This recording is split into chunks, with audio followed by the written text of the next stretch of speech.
Ready. Welcome y'all to the Reality or Not podcast with your boy DJ Reality and your boy Brian Clancy from Nothing New Under the Sun. What's good with you, Brian? Hey man, I'm blessed and impressed with life God gave me. What about yourself? Man, chilling like a villain last night, Macmillan. How you feeling? You know what I'm saying? Just living life. Cold. You got cold back down here. I don't know why, but Cold or chilly? cold. And I was talking hey. 28, 38 type of weather, and it was 75 a couple days ago. It was 75 and 68. So I was like, okay, well, now it's the opportunity for me to, get back outside, do some workouts out there. And then shit, it got cold like 2 days after that. And I was like, well, I ain't running out. I'm not to the level of white people yet. And I don't want to put that on them. Because you say all white people, like people get mad when you're all inclusive, but I only see white people running outside. I think I saw a black person a few months ago, but I never see anybody other than white people running outside in the morning or in the evening. So all right. Now yeah. I'm gonna tell you here, I'm in Central Florida.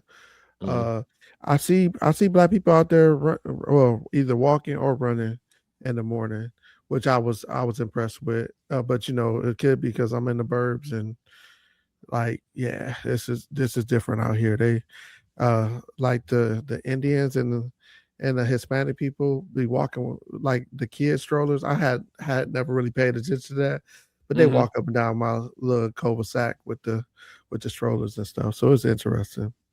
Man, you said a word. Different. Look, you said in dope background, by the way. You said a word. I gotta have my DJ. I love that shit. I was like, that's dope. And this is off topic, but it's on topic. You had just mentioned Indian. Like for me, the word Indian at this point in my life, I'm always cautious of who I'm saying it to. Mm-hmm. And I'm saying it because maybe we just live in a world where we want to be safe, but I do want to make sure that everyone's comfortable. And I'm never going to try to make somebody feel uncomfortable, like you fucking anything like that. But at the same time, every time I think of I think whenever you put effing in front of it, like it fucks it up. But listen, but you brought up a great point. It's all about intent versus like words that just are automatic triggers, right? So I always try to think of, thinking back, you talking about, things such as cowboys and Indians. And then, so it's kind of like, the Indians that's within, or Native Americans that's within the U.S., we automatically, like when we were younger, that was not, I mean, you can speak differently, but we always saw that as Indians versus what Indians actually are from, being from India and stuff like that. So it's just always interesting. Like when I hear the word, I always try to be like, understand who I'm talking about. Cause like I said, that whole idea of cowboys and Indians, it was literally cowboys versus Native Americans. And the whole idea of India and people that come from India, being Indian folks. Yeah. So I was speaking of the Indian, the East Indies. Yeah. I mean, no, I'm just saying that word just makes me uncomfortable. Like it makes. I have to think about it before I say it to make sure I'm saying it to the right group. Because like I said, because I have definitely changed my tone, because like I used to call them Native American. Well, I used to call them Indians. That's what when we grew up, it was white, Mexican, black, Indian. Those are the only segments that we had. Like I'll stay to this day. I still don't like. I like Puerto Rican. It was like Puerto Rican, Colombian. That like it was just Mexican. Like, that's just what it was, and it wasn't like it was just they all spoke Spanish. It wasn't, then you started to get older and you start to see differently that like, okay, all of these different cultures and stuff like that, but it wasn't really separated for us within the community that we grew up in. It, like you said, it was those categories that you mentioned, but it's just always interesting that, and this is where, thinking, inside of the box. And we had talked about like growing out of it. Like, how do you, like, what? Well, no, I don't want to say that.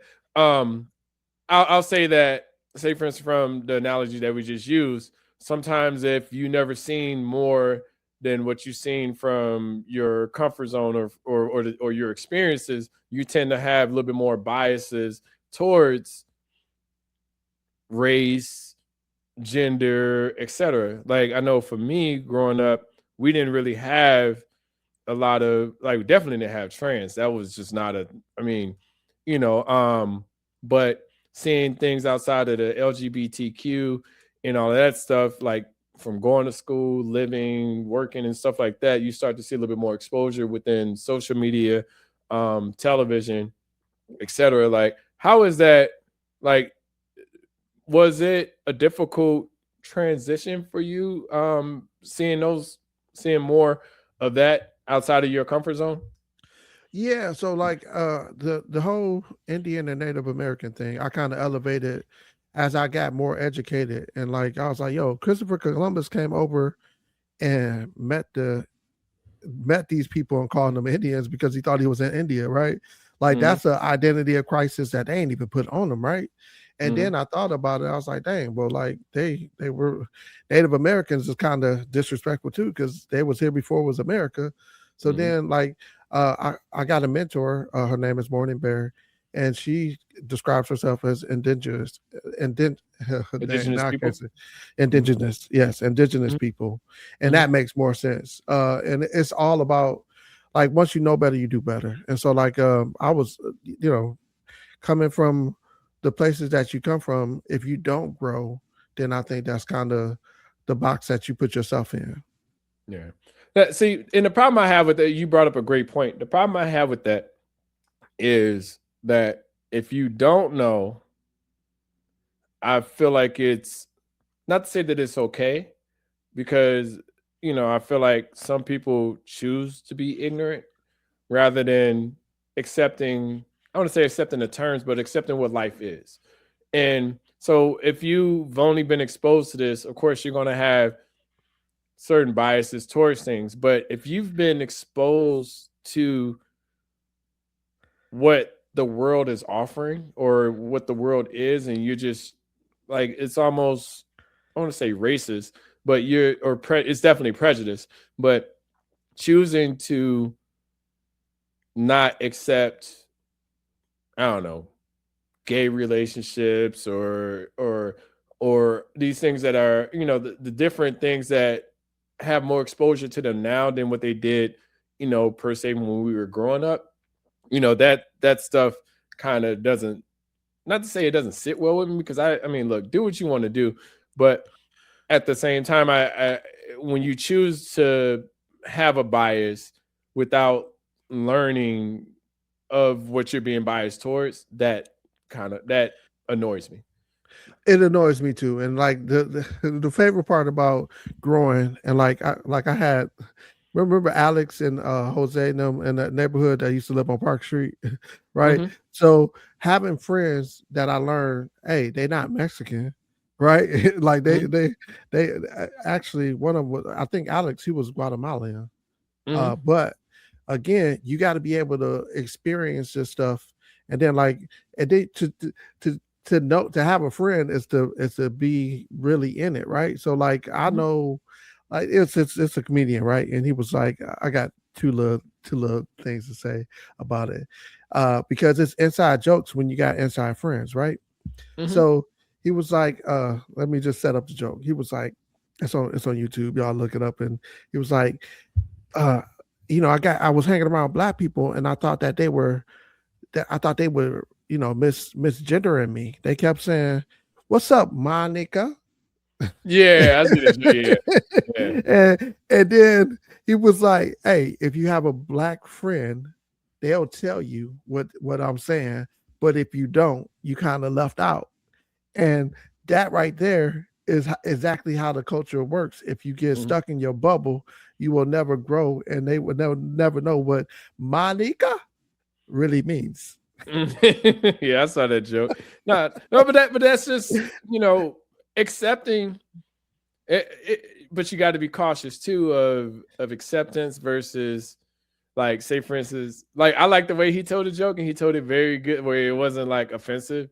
But when you get people that try to I feel like when you like, I accept people's culture, but I don't try to be in a culture, as in, like, I don't try to, I don't know, I'm trying to think. I don't try to say things that are normally said within their culture to make me a part of their culture. As an example, like, if I'm white, like, I would never say nigga. I would never say the N-word. You know what I'm saying? Like, but Do they I have can a word understand. do they have a word that we can't say? Um, I don't know about race wise, but I mean, as an example, no, I'm saying as an example, but like, say for Uh-huh. instance, if somebody's Latino and they calling it their people spick or something like that, something that in a sense that can be offensive to others.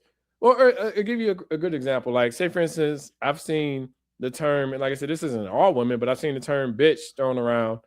But and they be like, whatever, bitch. Like, they talking to each other.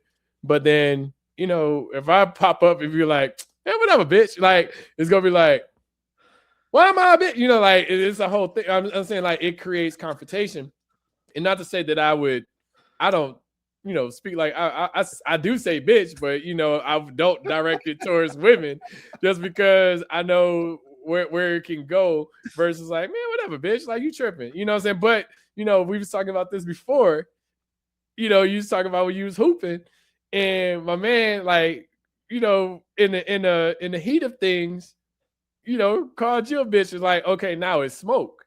You know what I'm saying? And that's where, I mean, to pull it full circle, where we were talking about, it's all about intent when you're saying things versus, like, um you just talking. You know what I'm saying? But at the same time, certain words have a certain trigger to certain cultures that you just can't, like, it's like, I remember the word training, like, that used to, or transvestite, like, that used to be like a huge Yo, thing. what does transvestite mean? Does that mean that I mean, it's been downsized. It's been changed to trans, you know what I'm saying, as the more accepted term, rather than transgender? So transgender versus transvestite. I don't know what that meant. Like, You was talking it about what's the only difference women? between the two? Yeah.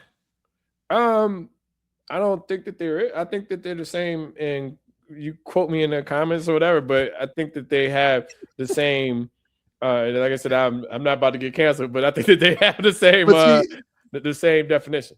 I thought the transvestite would be the female, because of the yeah. So I don't even know. I'm just thinking out loud, y'all. So, Mhm. but matter of fact, let me get to the other side of that story. The other, because like I had said I had two. So let me go to the other side. I'm in Istanbul, and I got to talk to the neurologist. He's the kidney guy, right? And he asked me, I had to pay. Now let me set up this story, Hold right? on, before you go into this. Okay. Yeah. Transgendered individuals have gender identity that differs from their assigned sex, often seeking to align their body or life with that identity. In contrast, a transvestite, often called a cross-dresser, wears clothing associated with the opposite gender, for personal, emotional, or sexual reasons, but generally identifies with their birth sex. So Oh, essentially, like, transvestite is a way of dressing to the opposite sex, and transgendered is changing the gender that they were born that with. they identify with initially, but changing it to a different gender. Hey, so are you gay if you're a dude and found a transgender woman attractive? Nah, I don't think so. Now, Nah, let's say I think you find out that she's transgender. Does that change? I like sexuality, like sexuality is weird, right? And I say that as in, like, you're gay when you, I would say that you automatically seek out the other gender. You know what I'm saying? Versus, and I mean, this goes to your example. And I'm saying, like, they weren't seeking out, a man at the time. You know, so I would say if it's a man and a man, like they in the transgendered is a woman, fully did all of the things, then no, I would say no. But you know, like I said, it just depends on how you look at it. Um, I'm I like I said, out of preference, you know, heterosexual.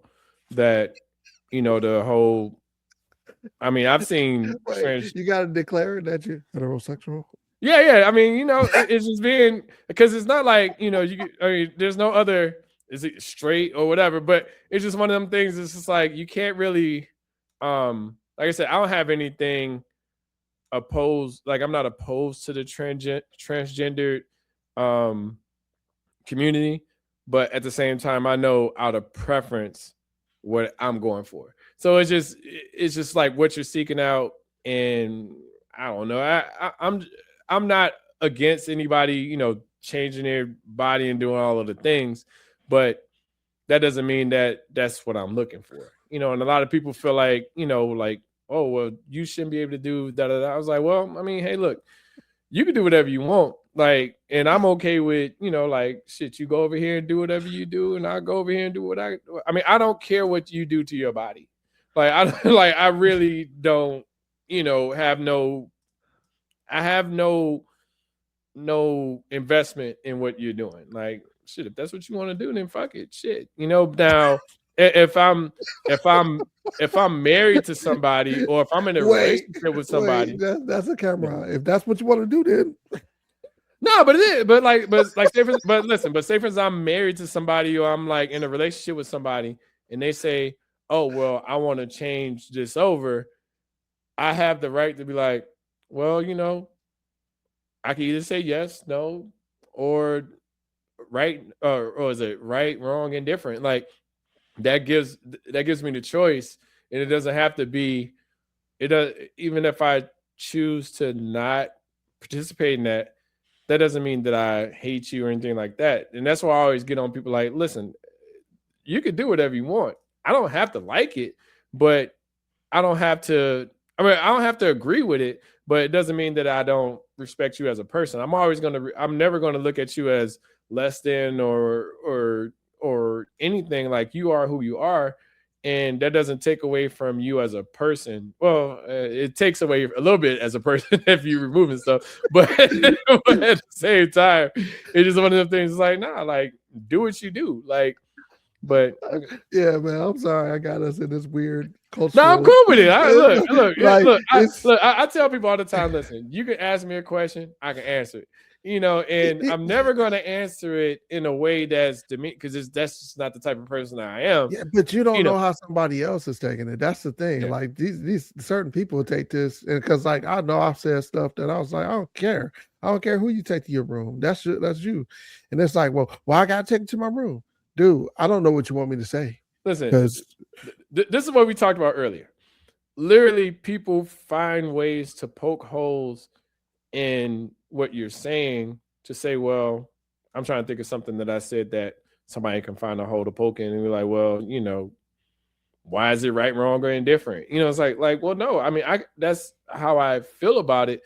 I'm not on a stance to say you shouldn't do this, you should do this. It's the only way to do it.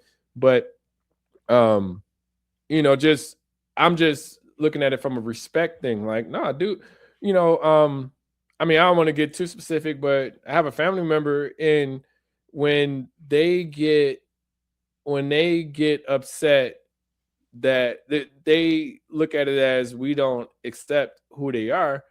It was like, well, no, we accept who you are.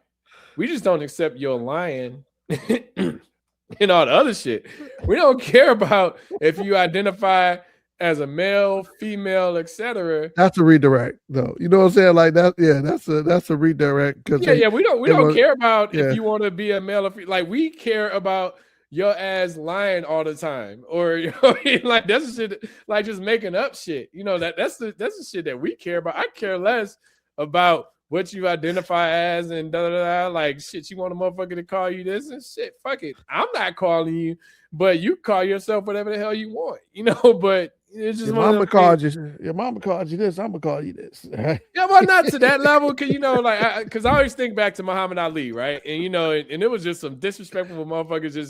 It was like, no, your name is Cassius Clay. I'll send it. Yeah, Yeah. and it's just like, because I was watching something and it was saying it was about Kareem Abdul-Jabbar. Cause he kind of went through that Blue too. Alcindor. Yeah, he went through that as well. And I'm like, well, hey, if that's what, but the difference is them niggas went through, changed their name, said, hey, look, this is what I'm, this is my government. This is what I want to be identified as, and that's cool.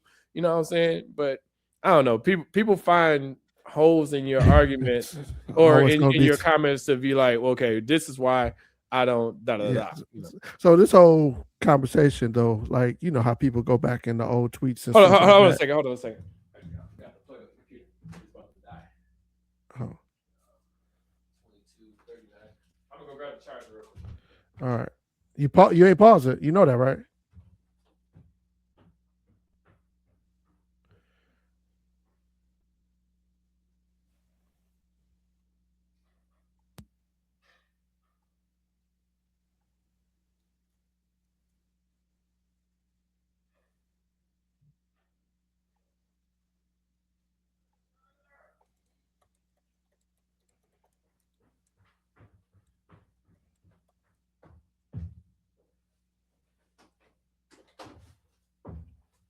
I'm tripping. I'm using the charger as my motherfucking phone charger.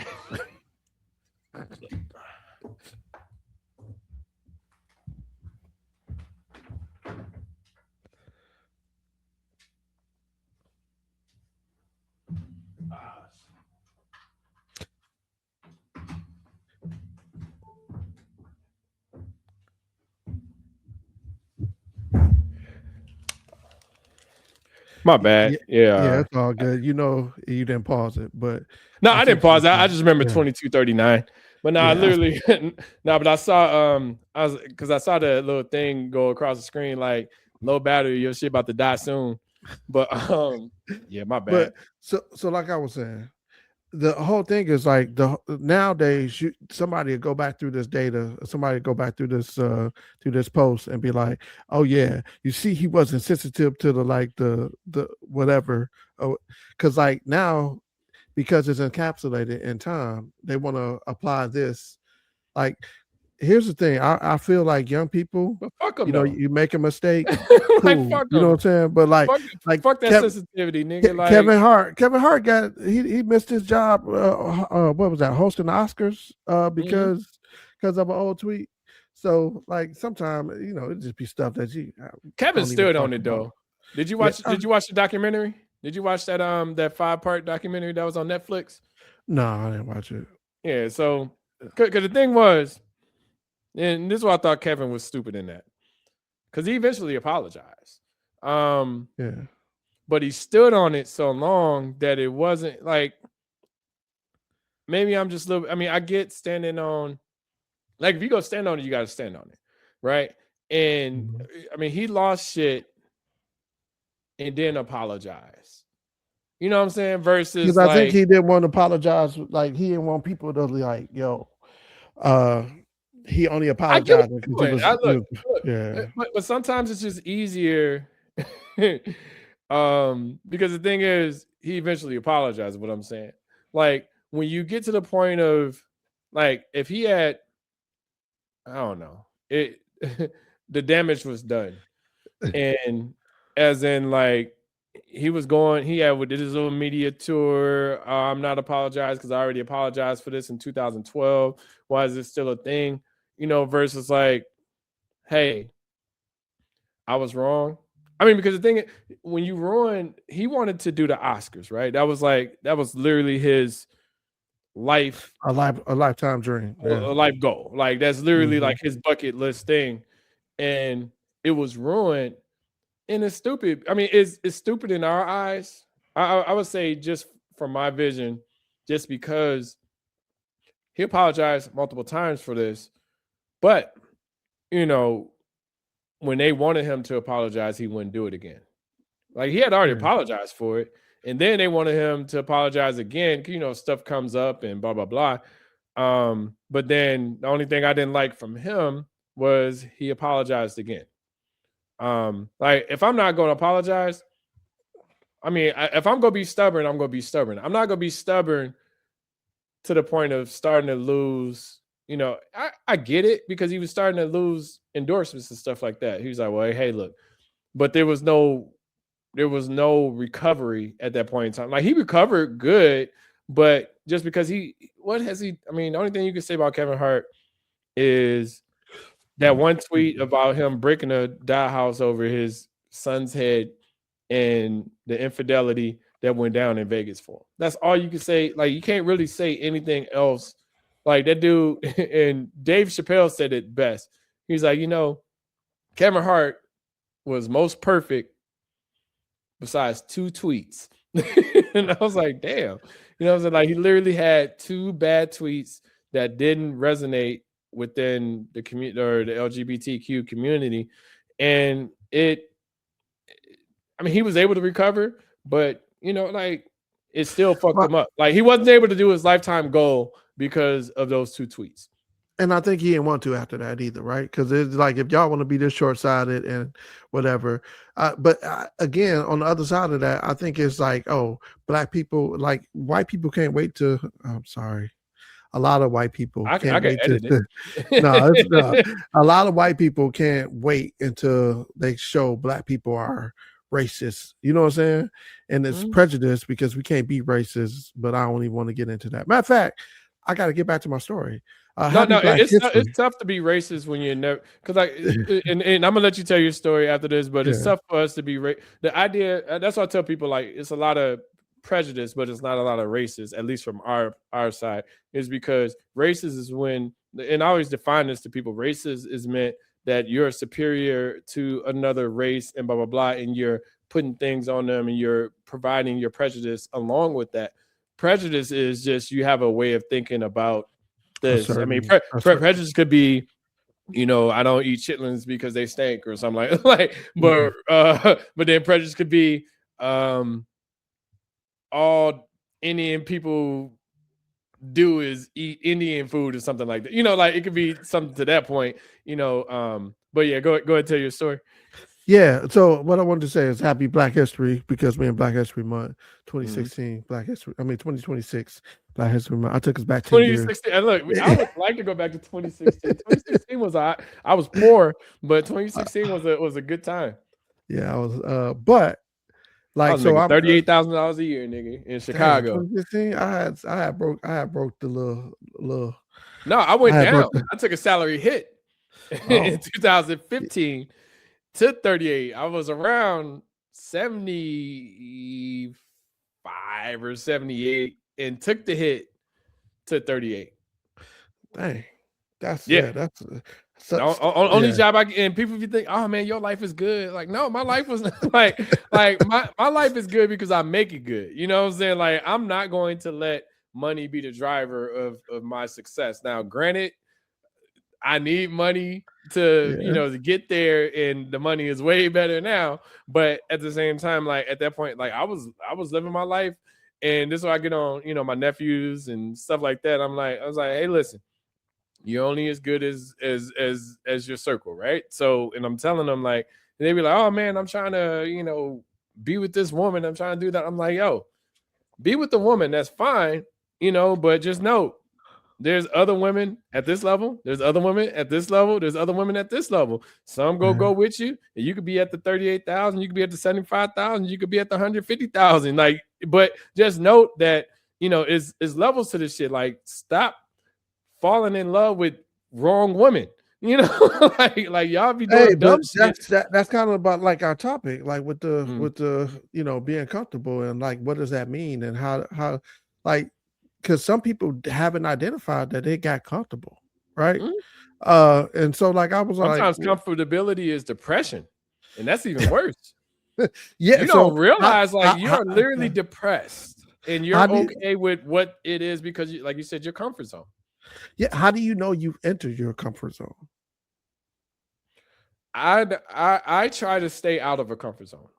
Yeah. I So try I try I try to be within the comfort zone of okay, financially things are set. Um, relationship wise, things are, good or getting better. Like as long as there's growth, if I don't see growth, and I automatically target that, right? If I don't see growth in anything, then that's when I'm like, okay, this is terrible. Because I'll talk to people. I was talking to this guy. I can't remember. Did we talk? I can't remember if we talked about this or not. But about a guy that was looking for jobs, but he wasn't applying. Like, yeah, he said that there was coming. Yeah, we talked about that on the last yeah, podcast. I'm like, bro, Yeah. like how that's a comfort zone. I expect this to happen because I But pray to are God. you diagnosing his comfort zone, or is he? Oh, Is he's he he's not he's know? in it. He's in it. Like I can see people, this is kid, and I'm I want to say a kid, but guy I'm mentoring, and we had these conversations, and I'm talking to him about, and I'm listening and I'm hearing him out, but I was like, well, so why are you with this person, or you really see that this, and then come to talk to him maybe a year later, and like he kind of fell off of following what he was trying to do, and he's like, oh well, we moved in together, and I'm like, bro, like, wait, hold on, like what you was complaining about before, and this has no chance of growing. Now you moved in with that stress or that issue, and like I said, they could have worked. Like I don't have all of the details um because like I said, we had like a little time where we weren't talking, Mhm. but at the same time, I'm like, bro, like the same things that you was complaining about, you just moved in with it. Okay. So let me get back to this. So you identify you saying so comfort zone And we're not is gonna when forget you're you not. said you still got to tell a story. Oh yeah, No, I no, ain't forgot about the I story. keep putting Yeah, that to the back, so I don't want to forget yeah. that. So, So but comfort zone, like knowing that you're in the comfort zone is when you know you're not growing, and and so it's got to be some time before you realize that you're not growing, or like how, like because how do when I I think of define? the comfort Look, comfort zone, zones aren't always bad. Comfort zones, like if I get comfortably making $500,000 a year, and so it's tricky, right? So say for instance, comfort, like say if I could get comfortable making $500,000 a year. I could get comfortable in having my mortgage completely paid off, but you got to understand that all of this could be taken away. All of this don't matter. Like we was talking about, like what okay, you think, what that you, yeah. that's what because like we just talked about the clip, the like because you're always feeling like stuff can be taken away. So Mhm. being comfortable and then being in the comfort zone is two different things, though, right? Yeah. Mhm. All right. Yep. So now identifying that you're comfortable and then identifying that you okay being in that comfort zone is how do you differentiate? I don't know if I had an answer for that. And I say that like a comfort zone for me is having, I want to say having no issues, but it's being in a space where I know that everything is in I me being in the comfort zone and making sure everything is in a good space. It doesn't have to be great. It doesn't, like, that's a comfort zone for me. Like, but I think that being in a space where things are great versus good is a whole different monster. It's just like from I'll give it from the numbers that I said earlier. And these aren't even like I can be comfortable making 150, 200,000, but I was uncomfortable making 38,000. But I was in a comfort zone at 38,000, but I was trying to get out of that comfort zone to get to the next number. Does that make sense? Yeah, that makes sense. Yeah. Now, I will tell you to define the comfort zone for me is when you get to a place and you don't feel like you have to do anything, right? So you get to a place of, That's complacency. well, it's complacency with like you're not doing bad. You know what I'm saying? So like there is a place where like I could do better, but I don't have to, because if I do better, like my boy, he used to hate, like he was like, man, the next step up, I got to manage people, and I hate managing people. I'd rather manage machines. I can be a manager of Aha. machines and I like things. that. You know what I'm saying? But No. You brought up a great point. I was in that exact position where, so you say comfort zone. I was in a position where I was making a certain amount, but it was, if you want to manage people, you could make an extra. I can make an extra 15,000, but I can make that 15,000 up on generating sales. So I was in more of a comfort zone of being able to make 10 to 15,000 less in making those sales versus making 15,000 more salary wise, no sales involved, in managing people. Like I didn't want to manage people at one point in time, and that's where I'm at now. But like managing people, it's definitely a comfort zone to manage yourself more than you manage 6, 10, 15 people. So I totally identify with your boy. So. yeah, so like when I think of Aflop or Hoof and But I him had a saying, way to be hey, able to compensate for it, though. I had a way to still get to that money, the same amount, though. So if money was what the driver was, if climbing up the corporate ladder, because it depends on your goals, right? So like when you in this comfort zone, your goals are like you okay with the goals that you met, and that's kind of how I identify somebody being in the comfort zone. I can honestly say I've never been in the comfort zone. I can say that I've been comfortable, but never been in the comfort zone, because I have felt like Baruch, where all this stuff can be taken until I solidify. And then the other part of me, like I've been told that, Prince Doves Cry is one of my favorite songs, because, when they said, maybe I'm just like my mother, she's never satisfied. I'm not satisfied with where I'm at, because it's a whole lot of people that look there's like more to me. get. Yeah, More to get. but like Jay-Z said, what's better than one billionaire? Two, Too. right? Yeah. So more out there. yeah. So my job is, if I can be exceptionism and I can be Michael Jordan and I can say, hey, look, the NBA, I elevated the NBA, but I didn't elevate other millionaires. I didn't make other millionaires that look like me. Then that's that to me. That's just, oh yeah, I did my goal, like, and screw everybody else. But my whole thing is like I can't, like once you get there and there's nobody but you in that room, because even working in technology, man, the hardest part about working in technology is getting there and not seeing nobody from your culture. And then like they doing stupid stuff, like they was like, hey, we could just split names like Keisha, and like we know that like that's not. And I'm like, hold on, how do you know that? You taking an educated guess of the people you may know or the people you may have experienced in your lifetime, when life is so much bigger than that. My sister's name is Letitia and Lashonda. They have black orientated names. But then you look at me and my brother, it's Joshua, and Brian. So like how you differentiate us from being a certain culture or whatever, building this software. You know what I'm saying? You don't. It's Like, prejudice. It's all prejudice. It's all prejudice and race. I mean, it's almost like you talking, going into these rooms and being interviewed. Of course, I get different questions than I would think that other people are getting.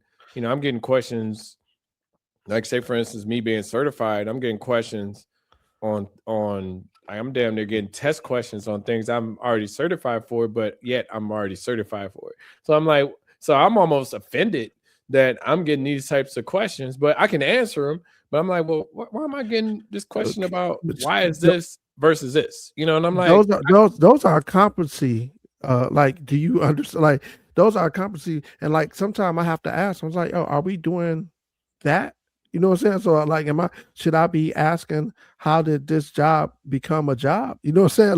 Like, yeah, no, because and it's like sometimes it's like you're asking me like I don't, but sometimes not that my ego drives me at time, but you know, it's sometimes I'm like I'm more comfortable now within my career to say, are we asking definitions or are we trying to figure out if I'm the right person to be in this room?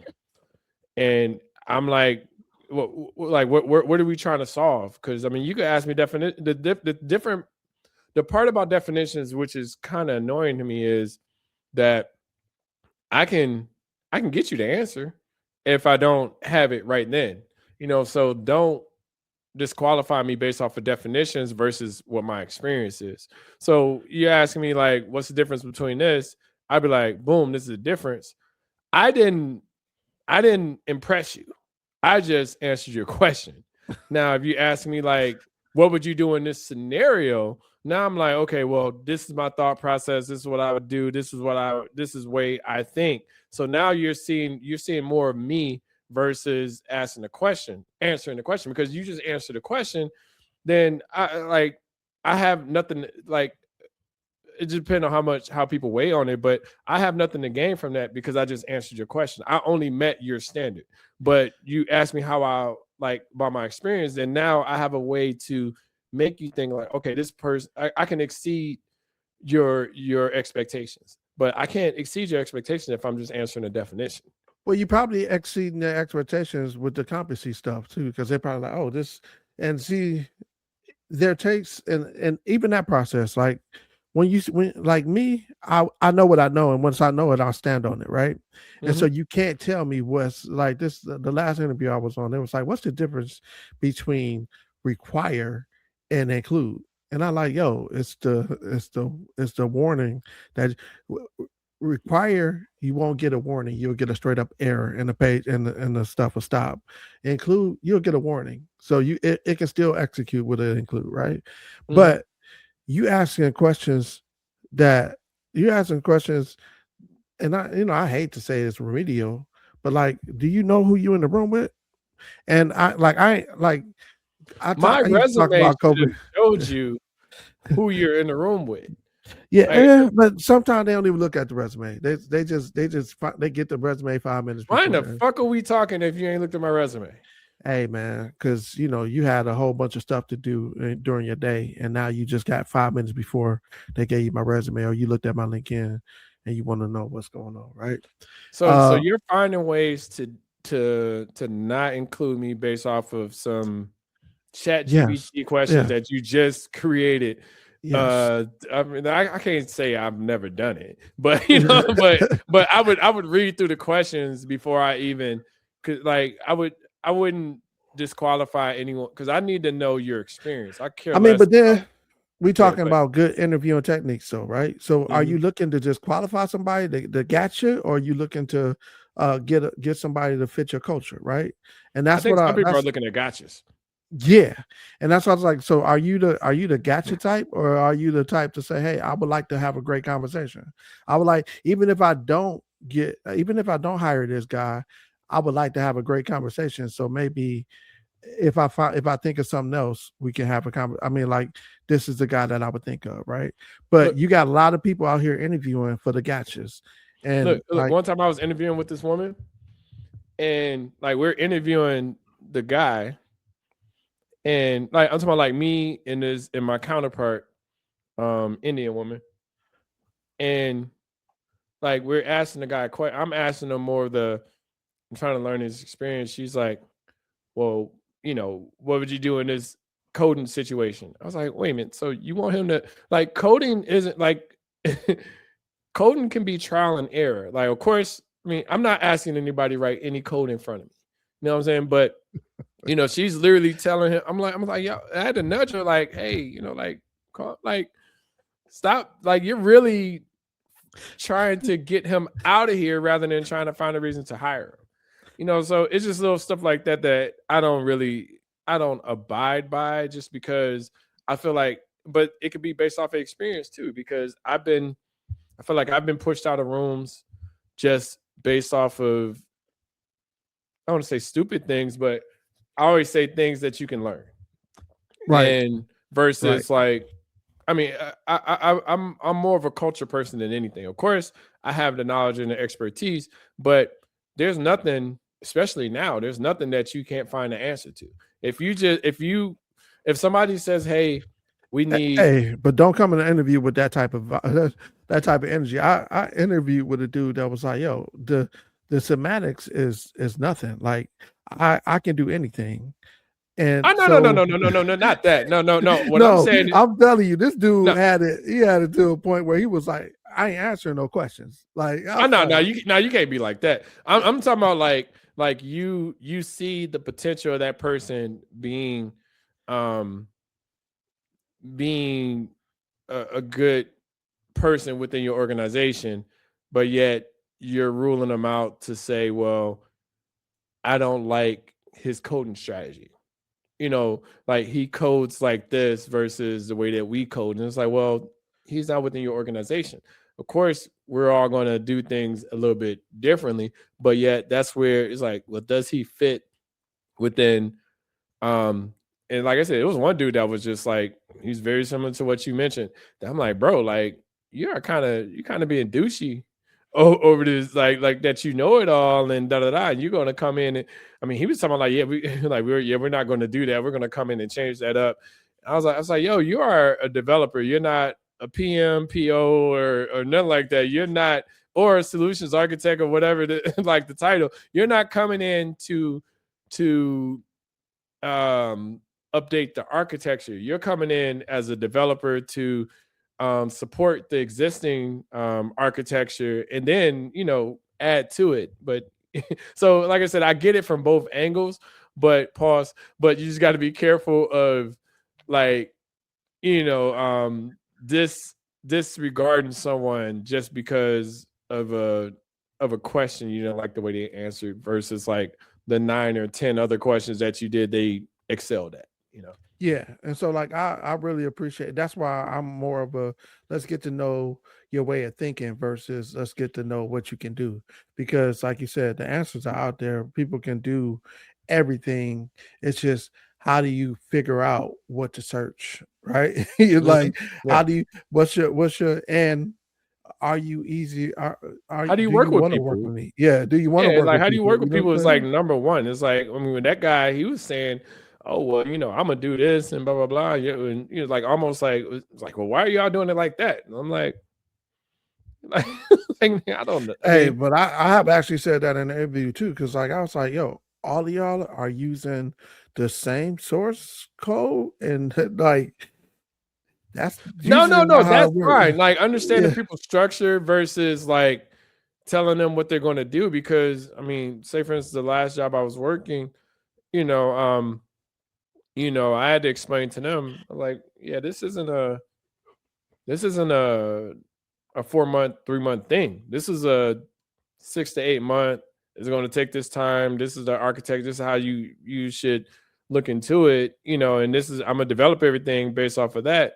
Now, the way that you're saying, it's not going to happen within that window. Like we can push for that window, but I'm just trying to express to you now, this is a time frame. I mean, I broke it down. I was like this, but that was but I'm saying that's from a architecture or architect PM strategy. I'm telling you how it's going to be set up in the time that it's going to take to get people to adopt what you're trying to get them to transition from. So it's the difference between like a developer saying, well, I'm gonna change your whole structure versus eventually changing the architecture to how a business is operating. So. Yeah, and see that's the crazy part because at the end of the day, like you are interviewing them as much as they're interviewing you. Oh, definitely. And if you like, I'm so tired of going in. I call them cleanup jobs, right? where they like, oh, we need help, we got compliances, and we need this and that. Like I've took probably 3 or 4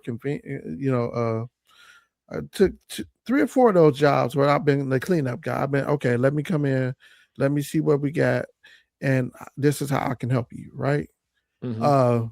So like my last job, it was only supposed to be 2 months. So I was like, yo, I just worked this 2 month job and get it. But dog, they was jacking it up. When I say jacking it up, I said we was all like we was doing it directory by directory instead of task by task. And then they was trying to upgrade it from one version of PHP to another version of PHP that was just about to get eliminated too. So I was like, yo, what's the point in doing this? It was like, oh, but we're gonna go to another system. But you doing halfway work and paying the whole amount. You know what I'm saying? Like, Yeah. But again, knowing those situations and knowing and like being confident in yourself and knowing the type of work that you can do and have done, I think your confidence speaks up more than anything in your interview. So you can ask the question, yo, are we here to define stuff or are we here to get stuff done? Like I'm with that. No, I'm with that. The only reason, like, I'm starting to learn now. I'm like, okay, not that I'm just gonna do what y'all say, but is becoming, you know, I'm starting to notice is probably not necessarily easier to follow this because I'm more worried about how I'm looked at within the organization and how I fit within the culture versus like because I'm a disruptor. Like I'm meant to be a disruptor, but being a disruptor at times can disrupt impact shit. you. Yeah, because I mean, because like you said, when I had mentioned that, and I mean, I had a great rapport with the last company I was with, but you know, when I showed them how much work needed to be done versus what can be done within that time frame, it's like, oh well, shoot, we can't extend the contract. Oh, we can't do the contract right now because we don't have the resources to do the things that you're Yeah, we saying don't needs have to the be done. team. You know But what I'm saying? So it's like, I'm like, all but right, man. but part of that is your testament to PMing and like Yeah. project management because you're like, yo, you can have these unreasonable expectations, but Mhm. I'm telling you, when you scope it out for real, scope it out. Yeah. This is what it's gonna take because Yeah. like And it you fucked me can't over. just It but I mean fucked me over being for the being truth a good teller, PM. yeah, being the truth teller, sometimes you do get that, right? Yeah, Yeah, you get it's fine. Like I said, I learned it, but I still wouldn't do it no other way though. Like I would still explain it the way that I explain it. Because the thing is, if I tell them, hey, you know, y'all be able to do this within 3 months, and then we can't do it, who does it fall on? It fall on me. yeah, it's still You your know, fault. so it's like the gift and the curse. But you know, like I mean, I probably if I told him the wrong way, I probably could have squeezed another month out of him. You know what I'm Yeah. saying? But you know, it is what it is. I mean, do things the right way and just stand on it from there. Because definitely I was like, when I told him, I was like, yeah, I was like, this ain't gonna be able to like you need some time with this, you know, because they looked at it as, oh, well, just lift and shift. I'm like, well, this isn't really a lift and shift because they have to adapt to the way that you're doing things within this environment versus this environment. And then you still have to change, you have to take this over from this environment and push it over here. And they may not be comfortable with it over here, or then you still got adjustments internally that you got to make sure what you're taking from here is working for here for your team. So Yeah. it's just little stuff like that that a lot of people So don't really like. what you're saying is workflows are affected, and then to Yeah. get workflows corrected and respected, because that's the one thing you can change the workflow and they be mad that you changed it, and Yep. then like so as a developer, like I'm looking at these people and they want export, export, export, and I'm like, why are y'all exporting everything to Excel? Oh, because we need this report, because we need well. Why don't we just create that report for you, right? Versus exporting it and then everybody doing their own thing and then it come back and there's no like we can't verify the math. As long Mhm. as you can as long as you can do it on the spreadsheet, I should be able to recreate it. And if it ain't recreated, we can figure out what's the difference is, and then that way we could get these different one-offs or whatever um, through. But and that's why I pride myself on the work that I do, because that's what that because I want to give you the 10 toes. real. 10 Yeah, toes. I want to give you the real versus what. Oh yeah, we get that, because operating in my own business, and like it was a lot of late nights, early mornings, because while you trying to deliver stuff, you got to make sure it makes sense.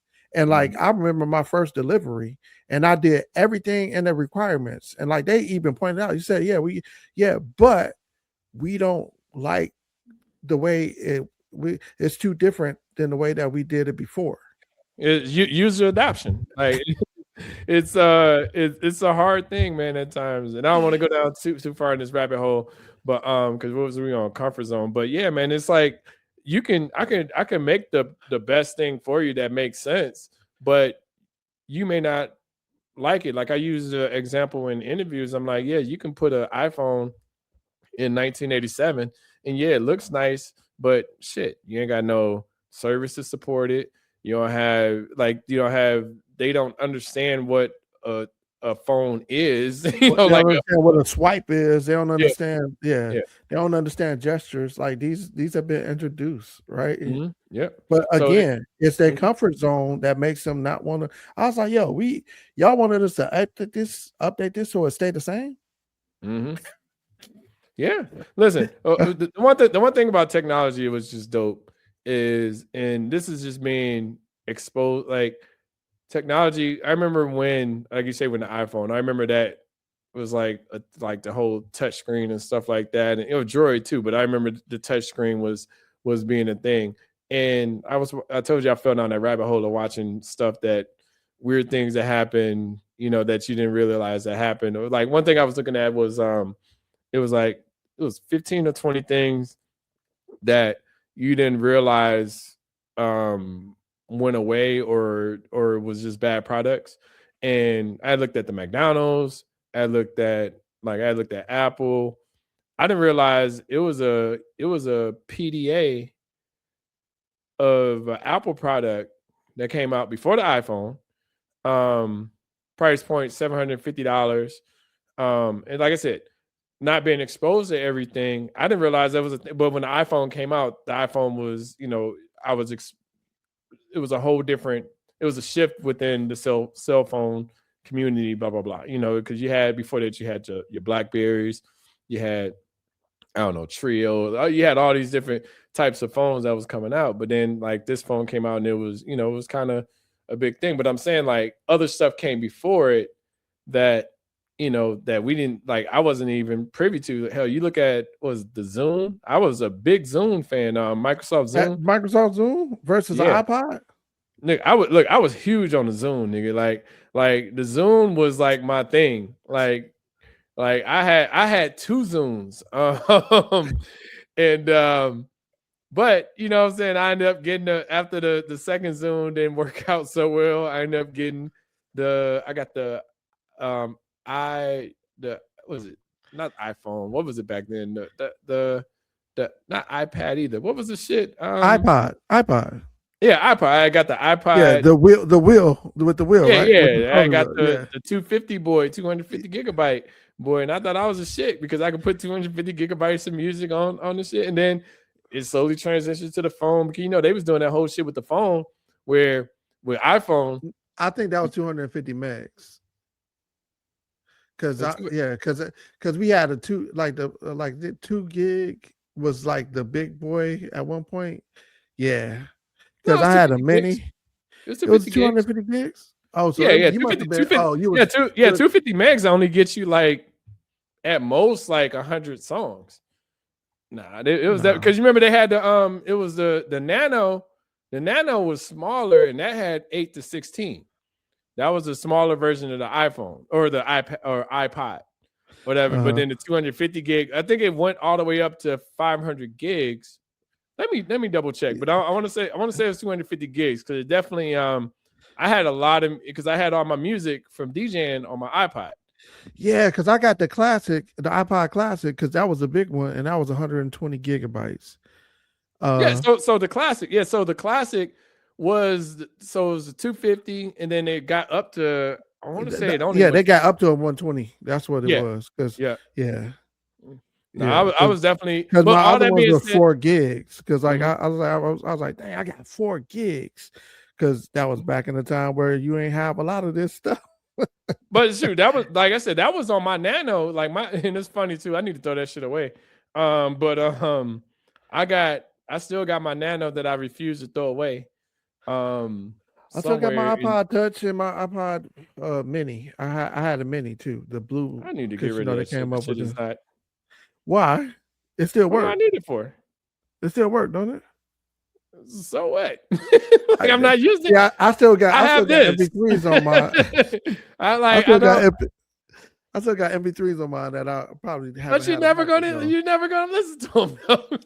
I listen to my MP3s, like yeah, No, you don't listen to and the. I You made a don't listen to the playlist. source, is what I'm saying.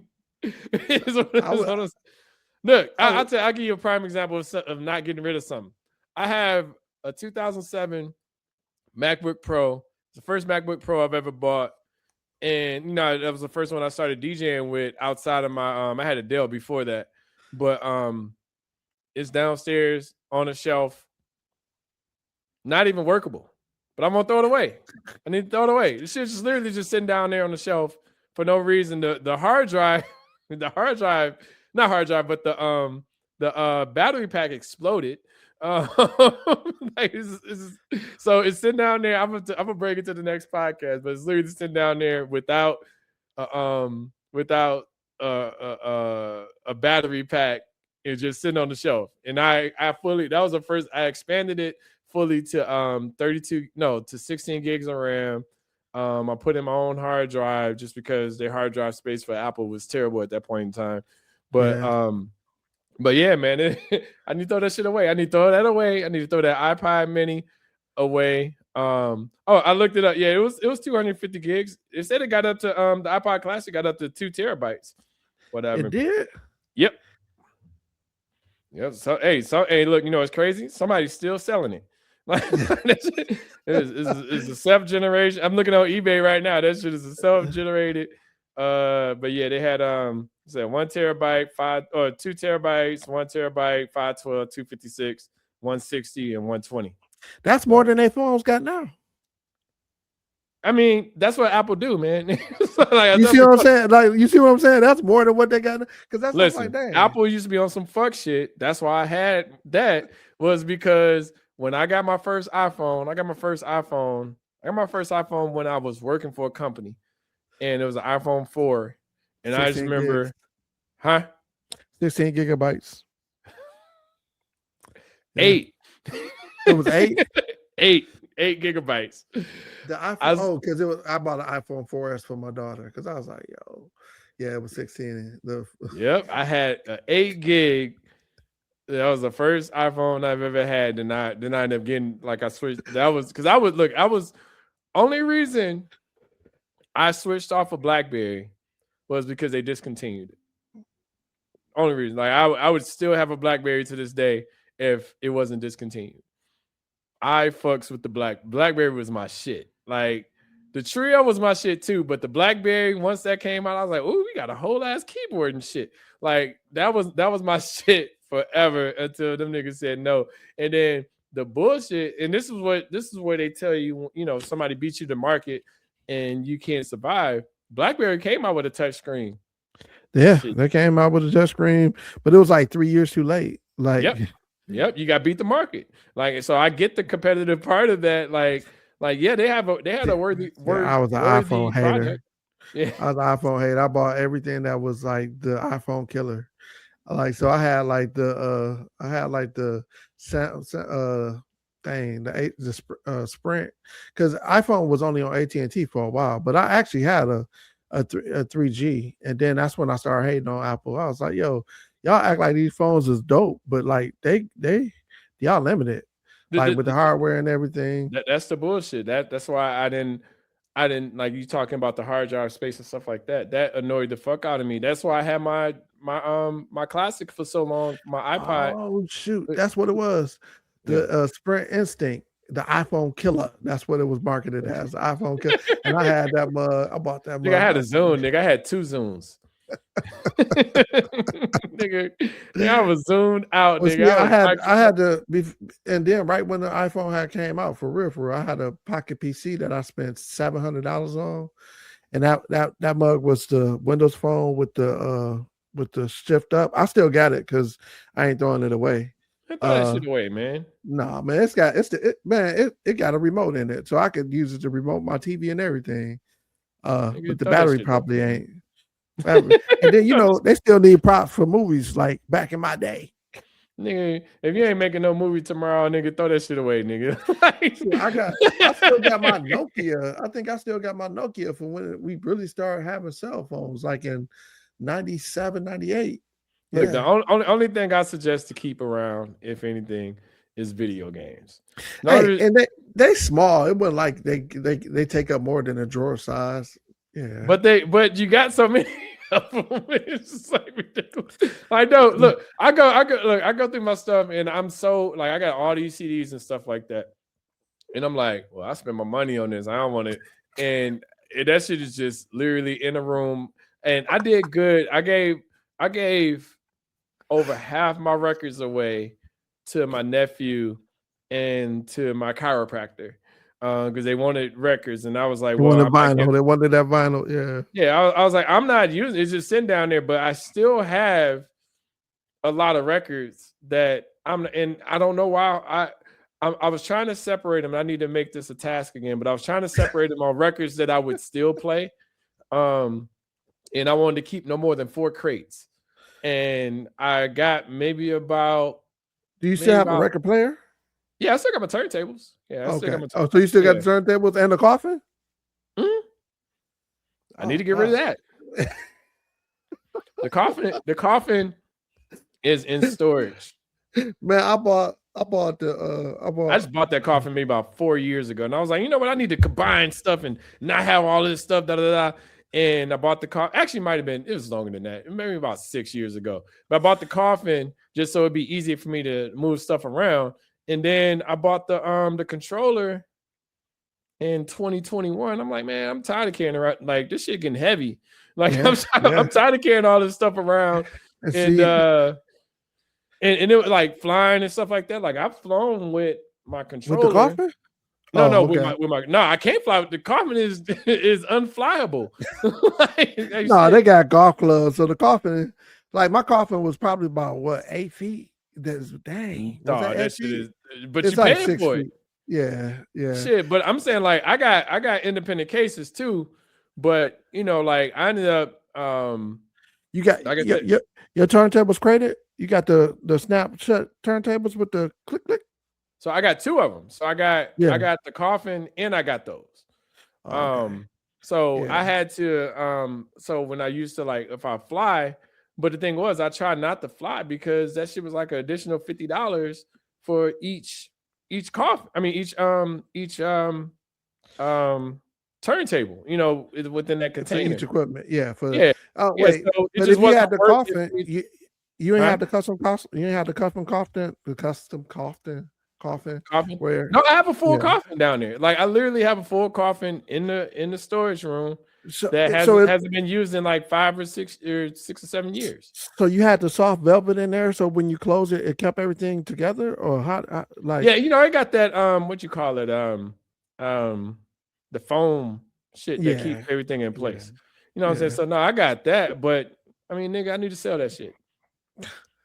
Yeah, that shit is sitting in my storage room, and I'm not using that at all. Like that's when you knew you was a real DJ when you had a coffin, because I think I paid like $300 for it. I paid $300. I paid $350. Yeah, $300, $350, something like that. $350. Yeah. Because I remember when I first got one. That was in the mid '90s, and I was I thought I was so cool that I got. Look, I thought I was so cool because I had like I said, I had the independent cases, little gold cases. Or that with my turntables in, and then I had the case for my mixer too. You had the Tectonic 1200s? Yeah, Technique 1200. Yep. Yeah, Technique. Yeah, they down there. They down in the basement. Just chilling. Man, that's nostalgia for me because I remember getting down there and like and just mixing and being like, "Yo, I'm smooth. I'm good." Like no, the Technique 1200s. It was like but I will say this. I probably won't ever let those go. 600 a piece, right? Still, Yeah. like they actually have more value to them now than what the. And like I said, I it's not value if it's just sitting in the fucking basement. But at the same time, like they're still assets. So yeah. Man, let that shit go, nigga. That shit happened with me with shoes and shit, nigga. Like shoes get old and shit start happening. Like now I gotta, I done had my soles fall off of shoes because I done sat around on them for so long. And that's why I was like, man, I try to, even the pie, man, I try to wear like a different pair of shoes each. I'm like, man, listen, if I'm gonna wear them, at least I'm wearing them in the house or something, just to make sure that I'm wearing. Because like I said, the soles is that shit gets old and falls apart. Yeah, they get dry rotted, and then like especially if you got moisture. But I still got shoes that's just in the box. I ain't never touched. And I got to get out. Look, nigga, it's shoes in every single closet of my house. Yeah, nigga, and drawers. That nigga got a drawer of shoes. He was like, "Hey, you ain't got no hot buttons? And check this out." Damn. Brown, black, brownish, browner. No, man, it's just one of the things. Like it's like you can call it hoarding, you can call it whatever, but that's just one of the things that I remember growing up, and that was just a part of like. I mean, I remember looking at the East Bay magazine, like, damn, I can't wait till I can order from here. You know what I'm saying? Like, and then I remember I ordered my first pair of shoes, and I ordered a pair of K Swiss, and nigga, like, I was so excited about. Like, I still when I see that shoe released, because it wasn't like that the one that everybody was wearing and shit like back in the day that was kind of like Air Force Ones. It was this one. It's called K Swiss Gestad, and every time it's like Gstaad, and every time I see it, I'm like, oh, I should get a pair just because of that. I mean, but it's little things that tie me to that. It's just like I tell you, like even with you having the Jordan 5s, you know what I'm saying? Like I was like, damn, I remember you came to basketball practice in those in the 8th grade. I was like, damn, those are so dope. You know what I'm saying? But so I never was able. So whenever I see Jordan 5s, I tend to like get it. Like if it's the right colorway, I get a lot of them. And the same thing like with Jordan 6s, the Jordan 6s that just came out like a couple weeks ago. Like shoot, I hit on a.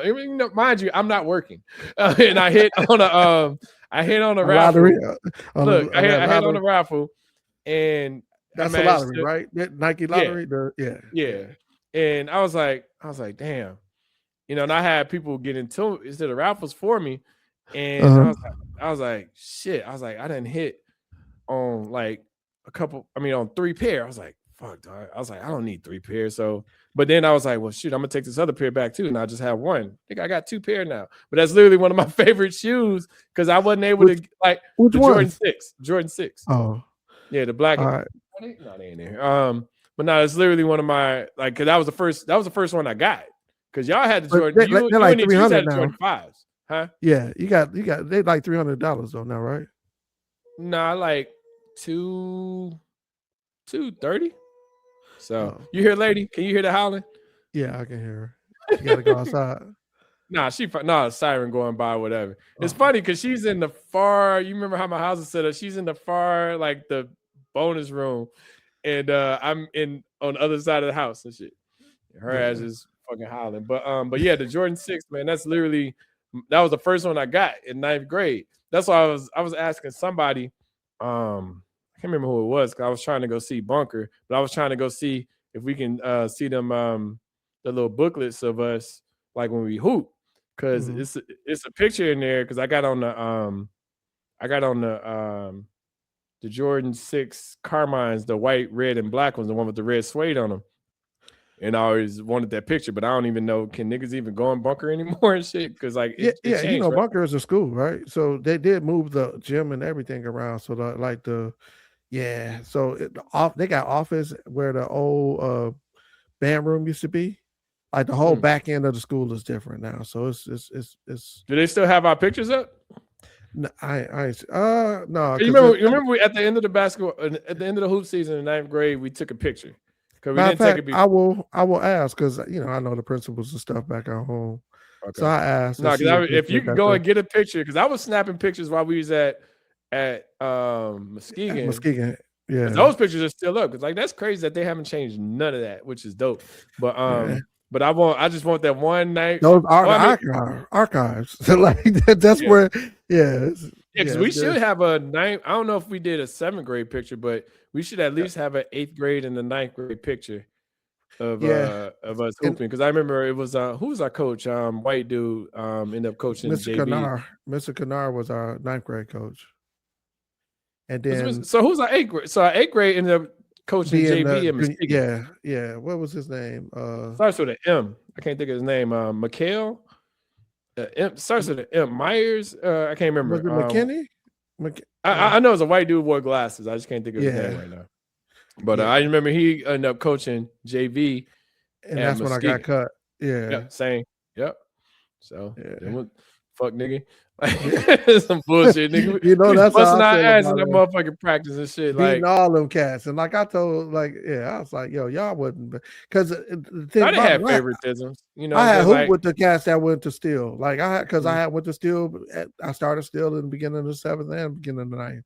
Same with my dad. But you know, it's all. They had favoritisms, man. But see, then that gets me to my next question, Sean. As you grew up, what movies do you think? What movies remind you of your growing? Yeah. What? Let me ask you the question like this: what movie would you recommend somebody to watch to get to know your experience, or like who I am as a person? Like what you went through. Like, what's a good coming of age story for movie for a Black man?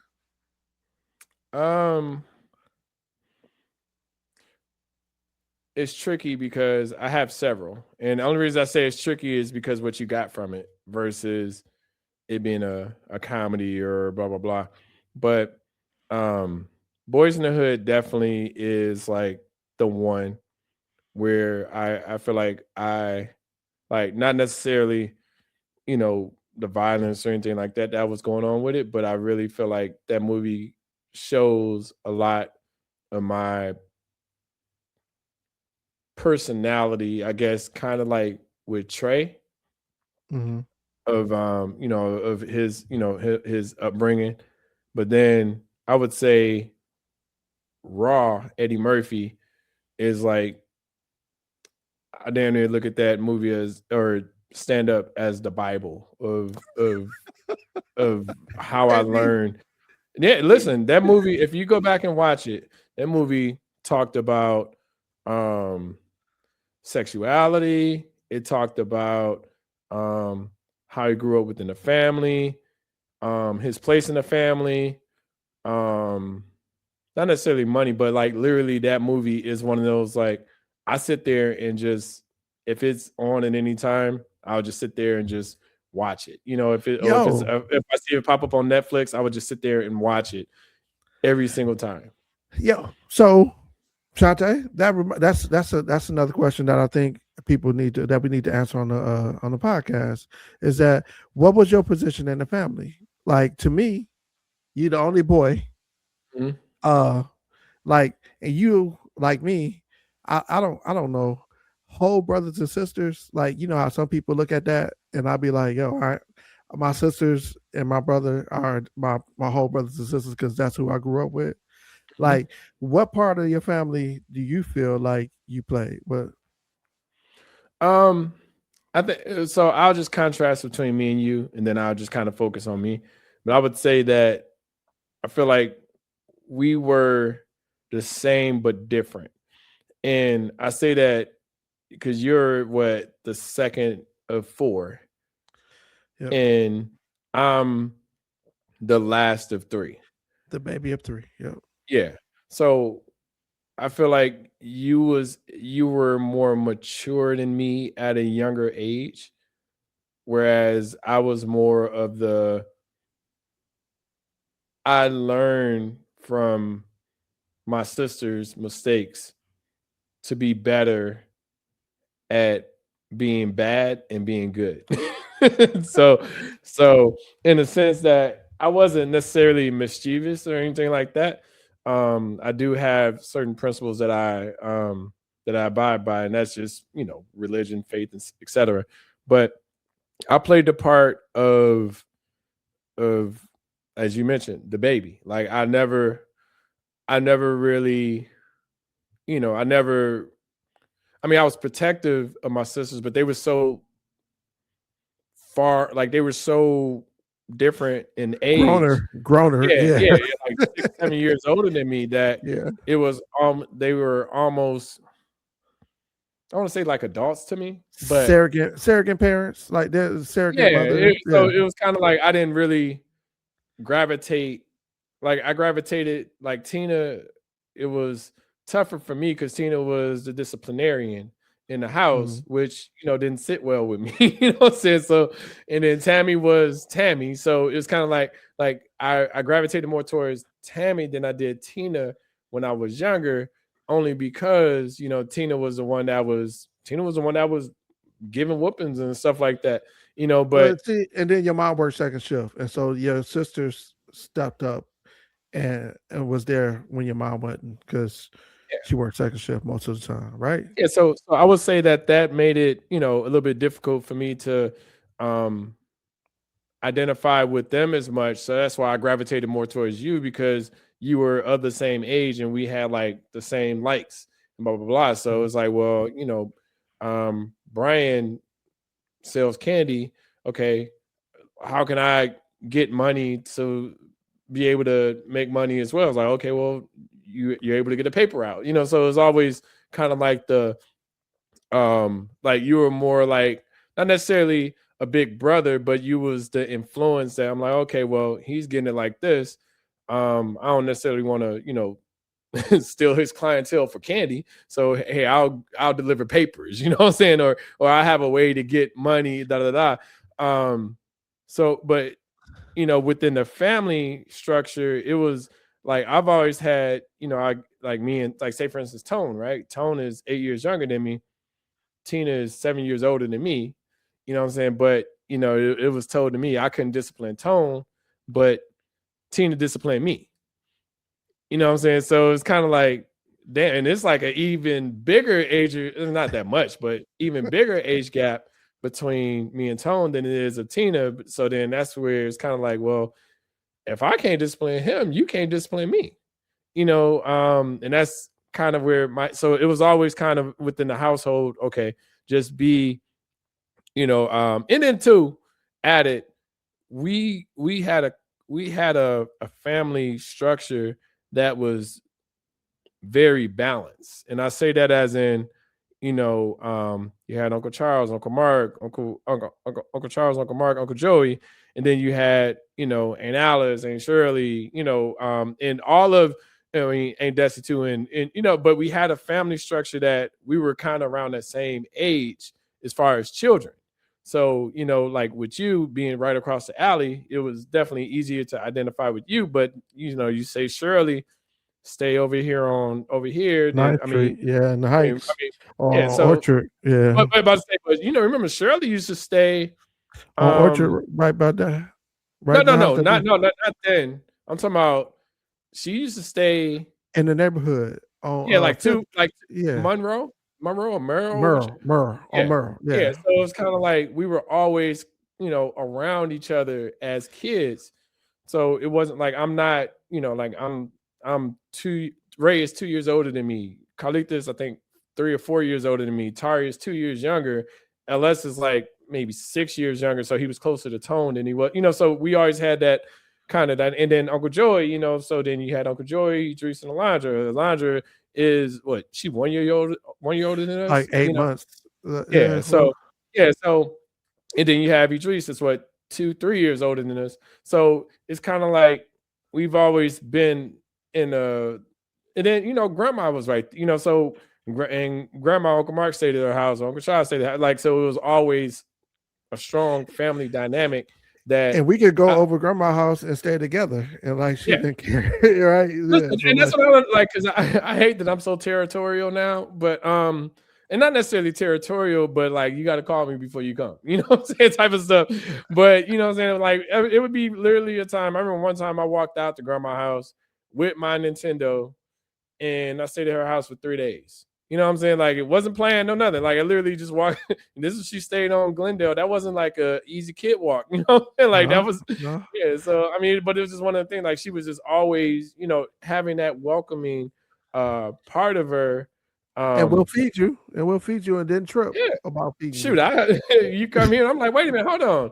What groceries did you buy? So and like I said, I'm not like it's funny how it works. Like I'm very protective in the before it happens, but while it's happening, I really don't care. You know what I'm saying? I'm like, wait a minute, just let me know you coming in time. But like while you here, I'm like, oh man, whatever, do it, but I like before I'm like, let's be cautious. Let's know what we gonna do, because I'm always looking at it from a money standpoint. I'm like, you gonna want to go to dinner, you gonna want to go to breakfast, lunch, that's the crazy part, because like back in the day, like I couldn't really have people spend the night because like the family structure, and that's one of the reasons why I wanted to ask you about it, because I was the man of the house, right? Yeah. And because I had my mom who 15 years older than me, my sister was a year older than me, 15 months older than me. And so we all had to work together and all had to play a part. Now, when I asked like that position that I play, I've been the man of the house for my whole life. So it's easier for me to tell people what it is and what it's going to be, right? Because like they gave me that role. Like my job was to take out the trash. I still had to cut the grass and wash the dishes, but I still had those those jobs. Wash your car. My mom would be like, "Yo, wash your car. You the boy, you can wash your car." So like it always amused like to be, and then like when people was like, "Yo, go to the door," they would ask the man of the house to go to the door, right? So like I'm like, yeah, I'm the man, but I'm not. Yeah, you might get shot. Right. They're like, what? But a bullet has no gender. Do I just lay down? An ass whooping has no gender. Get the fuck out of here. Like, no, we can all go to the door and answer this door. Like, it doesn't. It could be a grown ass man coming to the house. What the hell am I gonna do? Like, nigga, I am a child. I am not going to do anything. You know what I'm saying? Yeah. So I know a lot of that kind of took me out the house more too, because I was like, look, that's a lot of stuff to do. And I still like I had friends and places I could go be, but at the same time, like I knew when I said grandma would let us eat, there was some of our friends that couldn't afford to feed us. You know what I'm saying? So like I get that. So I would never eat over their house or nothing like that. But like I just wondered, like, because we talk about like the growing of age type movies, and I think about how we grew up, how we was able to go over our grandma's house. Like we just go over there and stay because we ain't have all these restrictions that we got over here. You know what I'm saying? So I was mad at Uncle Joey when he moved into grandma's house on Glendale. I was pissed. I was like, this nigga took away my basement space. Like that nigga, like that basement was like it was nothing in that basement. I remember that house used to be totally empty. I think Jerome stayed there for a minute. Jerome definitely stayed at the other house, but he stayed there for a minute. Then he graduated. But I remember that basement. I would bring my Nintendo and like had a TV and just like we were simple back then. Like it was just literally video games, and you didn't have to worry about nothing. Like if the video game was hooked up, if I had Super Mario 3, nigga, like it's like you didn't have to worry about seeing me for like hours. Yeah, but not being that same spot. I remember staying at your house night and we was playing Castlevania in motherfucking and Mike Tyson Punch Out. Like nigga, like we stayed up to damn near 4 or 5 a.m. in the morning playing Castlevania because we couldn't get past this one part. I remember that shit. And the reason why we did that is because we used to go by Hicks' house, right? And Hicks, like, because he had all the games and everything, and like he had Castlevania first. And like I remember going over there before school. To walk with this nigga, and like we play video games. And then that nigga. Pro wrestling like a mud. That nigga ended up not letting us. I was like, damn, nigga, we can't play pro wrestling no more. Yeah, like, that was shit. Yeah. So, but then that made me feel like when I become an adult, like my kids would be able to have games that they could play and stuff, because like that was a big part of my life. Like I used to trade games to get me like double dribble was the standard, right? And like if you got that game, you could get 2 games for one. And man, I remember starting with one game. It was the night game. It was a night game on Nintendo. Because I had bought it, and I didn't even have a Nintendo. And I remember trading up to having like all together on Nintendo. I had like 30 some games, and I was all through trading. So I was like, "Oh, this stuff could be done." The hustle was real, and everybody No, but wanted. look at it like this though. Back then, we didn't like after we beat the game, we didn't care to play it no more.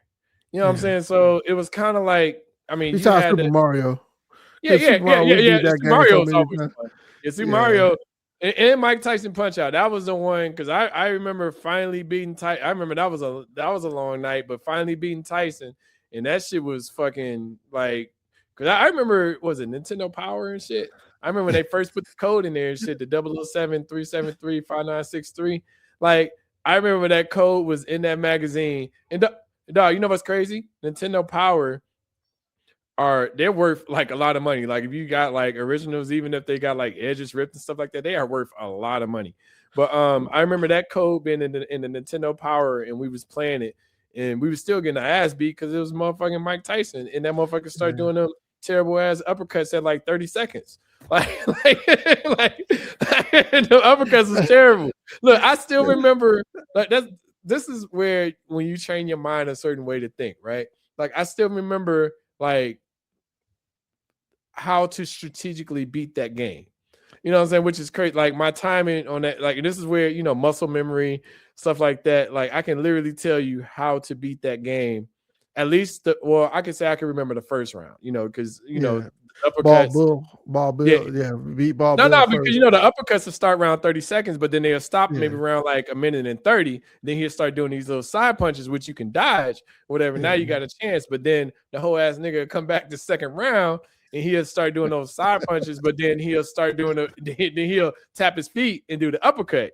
You know what I'm saying? Like, so it was kind of like I still like once it's like I said, the muscle memory. If I play the game like maybe 5 or 6 times, like now I can damn near beat the nigga. But like we used to be up man, because remember it was like, yo, you got to go left, and then right, like because like tap, and then the uppercut stopped having as much as an impact when you get to the second round, you know, because that first round, them uppercuts will lay your ass. That was half your energy right there. You get caught with one. No, that was all. You got knocked the fuck out.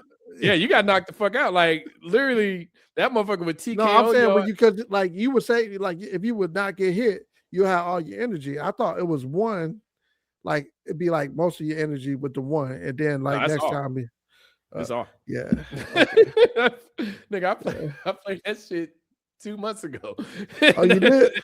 Yeah, I got it on the Wii. I got it. So I got it on the Wii. But then if you play, because they had to change the name of it. If you play, it's not called. I thought it was just Punch Out. Yeah, Punch Out. If you play Punch Out, I think it's just called Super Punch Out. Okay. But if you play that on the Super Nintendo, because they have him on there as well, but it's just a white dude now, you know, because they couldn't get the license in for Mike Tyson. And I always meant to look that up to figure out why they couldn't, why you can't use Mike Tyson, because it's got to be something like, and I think part of it was the whole rape case, but yeah, he would literally do the same thing to you. Yeah, the crazy part about that too is that like I remember what we used to do to those cartridges, blowing them. Yeah. Dog, you know, sliding them in. So and dog, all it was a memory stick in that big ass cartridge, right? And you like, yo, like, but why do we have to? I don't get it. Like every other system, we didn't have to do that for. Outside it was connection, it was connections and like because you didn't have to do that for Sega Genesis, you didn't have to do that for Super Nintendo, you didn't have to do that for any other but the system. Sega Genesis, you could definitely tell that they learned because they when you put the Sega Genesis in, it used to like the connections are a lot better, like because that shit you had to push in, and then I remember we used to be like doing like damn it like a clit and shit, like make sure they go up and down and shit. Flicking that motherfucker until that you're like, oh, this gonna work, you know, putting the shit in freezers and shit. Like we used to do a lot of shit, man. Like, put it in the freezer. I was like, you can put it in the freezer at work. Yeah, put it in the freezer. Yeah, nigga, Put we had batteries in the freezer. Yeah, nigga, we had the alcohol swabs on the like. Then I remember buying a Nintendo cleaning kit, and that shit was nothing but alcohol alcohol swabs. swabs. Yeah. That is bullshit. I literally could just use the same swabs of alcohol that I have in the bathroom, mine's have in the bathroom and shit. But nah, man, that was a time, man. But now I got all video game.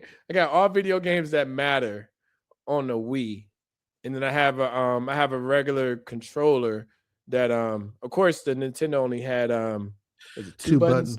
Yeah, so in the Super Nintendo had 4. But I have a Super Nintendo controller that you can use for the Nintendo. You just got to use the top 2 instead of the 4, whatever. But nah, nigga, I was playing Ring King, nigga. Like that shit was fun. Like, dog, next time you come into town, like, nigga, I'm gonna pull that shit up and nigga, I'm hooking that shit up upstairs today. Like, nigga, I literally got because it's like all the Nintendo shit, but I literally got the Ring King on there, and that shit fun as shit. Man, I ain't played Ring King and since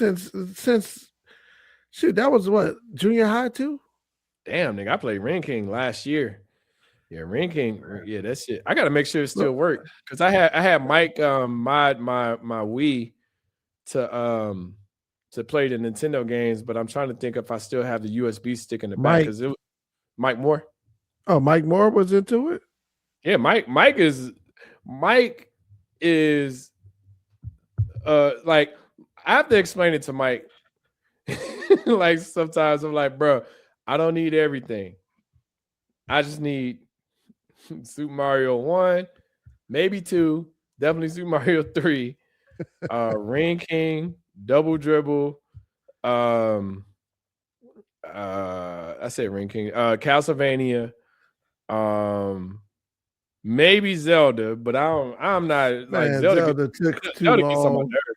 Like I learned, like people are like, oh, well, you look up something like hell yeah, I look up everything on Zelda. Like Zelda is like you can't find things in Zelda on your without own. Yeah, like that's literally a game where it's not like the joystick rumbles or like you literally gotta. It's like, oh well, go pull up 7 bushes north or west, and pull up left. 7 bushes north, and then you'll find the key. Like, how the hell I'm supposed to know that the key? Because I bought a magazine to beat that the World of Zelda. I think was the World of Zelda 2 or and I was like, I don't even buy magazines, but I remember going out to the magazine shop and the hikes and doing it.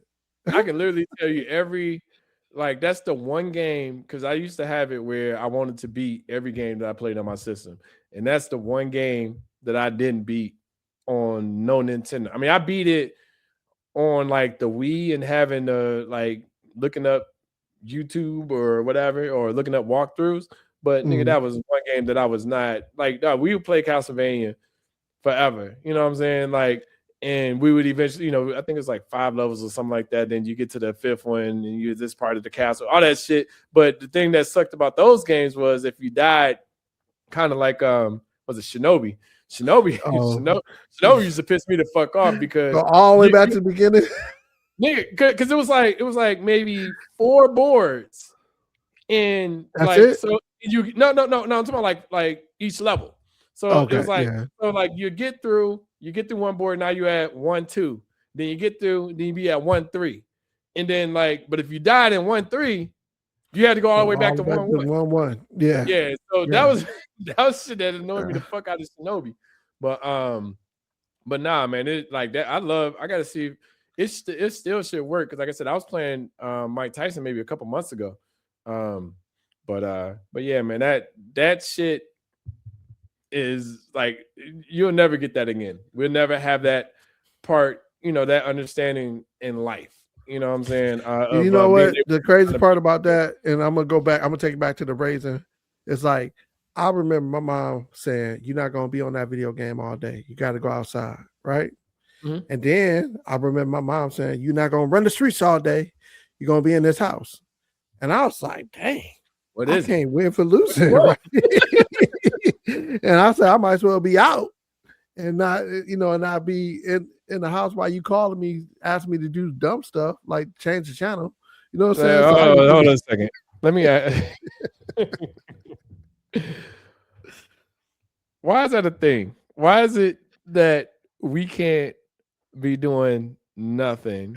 I feel like it's a psychological thing, in my opinion. I feel like, and like I said, I mean, we don't have the answers because they won't tell us because whatever. But the fact that if you're not doing anything, they would call you to do something. Like, why is that a thing? Why is that a I think they was preparing us for work. Like, you know, like if you ain't got nothing to do at work, look busy. Because God, I never even thought about it that way. That's a fair point. I just don't know why it's always been, if I'm content, why do you want to break up my contentness, right? like I ain't bothering you. And it seemed like, oh, you can't be happy over there. Let's give him something to do. So yeah. This is where comfort zones started to be disrupted. That's why I say, man, I'm just like my mother. Thing. Like, to circle back to the whole thing, comfort zone, like, because it's just like, it's okay to, you know, play Super Mario, like, because I'm like, I tell people, like, I use video games not as a sense of therapy, but just of a way, like an escape. Like, I'm playing because I mean, video games, in my opinion, at least for me, they can fuck with your emotions. and it's like you get frustrated. Like, dog, I remember like recently, nigga, I was playing I got the Switch too. I was playing Donkey Kong Bonanza, and there was a part on there that I didn't play the video game for a month. Because you got that mad? You got that big mad? Dog, so I'm gonna give you the scenario, right? So once you beat the game, or like, cause it's a certain amount of stuff that you can collect, then you beat the game. Now you're doing the extra stuff to get all of the things that are a part of the game. Like, say for instance, I'll say bananas, right? So say for instance, there's like, when you beat the game, you probably beat the game at like maybe 300, 400 bananas, but there's 777 bananas to collect total. So then now it's like, well, to get the value of the game, even if you beat it, it's like, well, I want to go through and get all the bananas and figure out all of the stages that I didn't do before I beat the game. So it's just one stage. And what they like, and it's a stage that it's a culmination of like, they put 6 or 7 stages into one. And this is very similar to Shinobi, where when you get to the 6th stage, I mean, to get through the 6 stages, if you get to the 5th stage and you fall, or you don't, because it's all timed, right? So if you get to the 5th stage and you don't beat the time, then you got to go all the way back to 1. And doing that shit, like, you can't pause it, you can't save it. You literally got to start from 1 to 6. So it's no, like, that's the most annoying. So I didn't do that shit for a month. I was like, man, fuck this game. So when you gotta play, you gotta have time to play it then too. Cause like, No, but it's not a time consuming stage. It's a time consuming stage when you can't beat it. It's like if I'm sitting up here, I would say at most, like, it's 30-second stages, and you got to do all of these things within 30 seconds for 6 stages. So it's probably, what's that? 3 minutes. Mm-hmm. You know, you could beat it within 3 minutes, but when you keep failing at it, you could be playing it for 6 hours. But you don't get anywhere because you still got to start over from the beginning, is what I'm saying. So starting over from the beginning is that I was like, bro, I did that shit for probably about 2 or 3 days straight. Mm-hmm. Man, fuck this game. I went back, and mind you, I went and looked at. I was like, okay, how did they do it?